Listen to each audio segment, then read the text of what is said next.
Hi, it's Linda from the Toby Henderson Trust.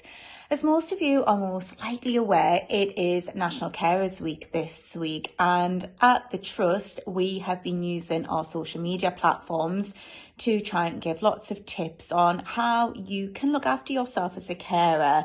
It's really important to take time out to recognise those caring responsibilities and how they can impact on your own well-being. But what I wanted to do just now is to take a moment to consider our sibling young carers. These children are simply amazing. We run Sibling Superstars at the Toby Henderson Trust, normally on a monthly basis. And that gives those children the opportunity to come together with like-minded peers and recognise that they're not alone in their home life. That recognition that other people have a brother or a sister with autism and that life at home can be quite challenging. But what's become more apparent in the months that have just gone, and certainly I think the months that are to come, that with COVID-19, those challenges have become much worse. The challenges are really difficult for them and life can be really hard. And at the Toby Henderson Trust, we're working really hard to try and recognise that and put support strategies in place. As a parent, it can be really hard to think about how can we support our son or daughter who is a young carer to their brother or sister. And what I wanted to do is just take a moment to consider some strategies that you could put in place at home. One really important strategy is giving your son or daughter some quality one-on-one time and maybe having to schedule that in. So what I mean by scheduling that in is really considering when is an appropriate time where you know you can give your full undivided attention to your son or daughter. Once you schedule that one-to-one time with your son or daughter, it's really important to take that opportunity to consider both the positives and the negative aspects of the sibling relationship. What is it that makes your son or daughter really upset? And really, it's really important to validate those feelings. If they're angry with their brother or sister who has autism, then that's okay. They can be angry. And what we need to do as parents is give them the forum to be able to explore those feelings. I think it's always very easy as a parent to try and overcompensate anything that's happened by saying your brother or your sister has autism and they can't help that. And while us as parents know that, and we know there's truth within that, for our son or daughter who is a young carer, who is a sibling, they need those opportunities to express those feelings. So what you could do is you could brainstorm together about how they feel and what could they do when they feel like that. So if they're feeling angry, do they want to scream into a pillow? Because I know sometimes I do, even as a parent. If they're feeling upset, it's okay to cry about that. It's okay to come and talk to you about that. It's okay to feel like that. And it's really important that we appreciate those feelings. It's really important to give them time to themselves if that's what they crave.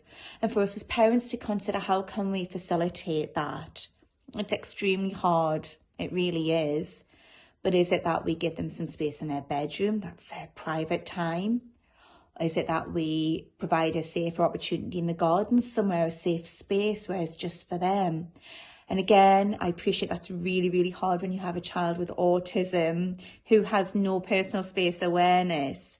So it's really important to consider what can we do in those times. Another great idea, if you have noticed that the sibling relationship has become quite strained because of the differences there, is to really consider what opportunities are there to do activities together, to bring your children together. Is it that they are going to have time in a paddling pool together? If they're quite young, they both might like that. Is it that you're going to take them to the park together? Is it that you're going to take them to soft play together? Again, with the consideration that all their needs need to be met doing these activities.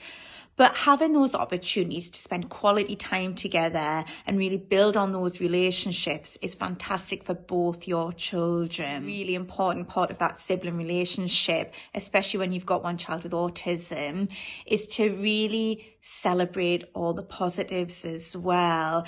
And that's really good for siblings as well, because when we've done our groups together, our sibling superstars are so proud of their brother or sisters who have autism, and they positively beam when they talk about them. So it's really important for you as parents to take away from this that actually your children are simply amazing.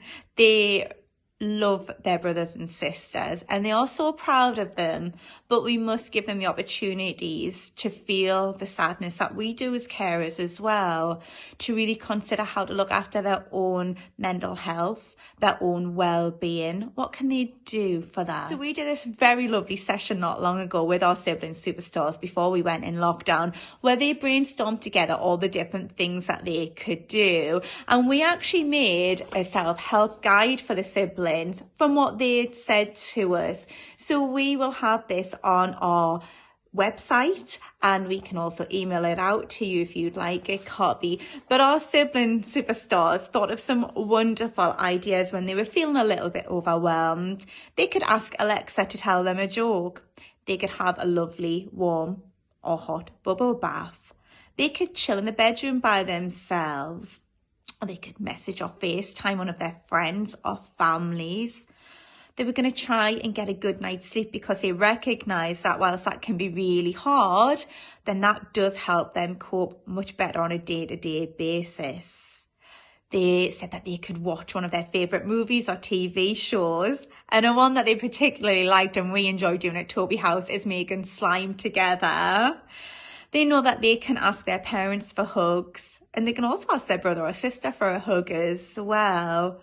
And one of the things that they took away from it was that it's actually okay for them to feel scared. It's okay for them to feel worried. It's okay for them to feel sad. And that what they really need to do is talk about that with mum or dad. They can talk about it with us at Toby House. There's myself, there's Alice, and there's Emma who run Sibling Superstars. And at the moment, like I say, that is still going ahead via Zoom. If you want any more information on that, please do email us. The address is support@ttht.co.uk.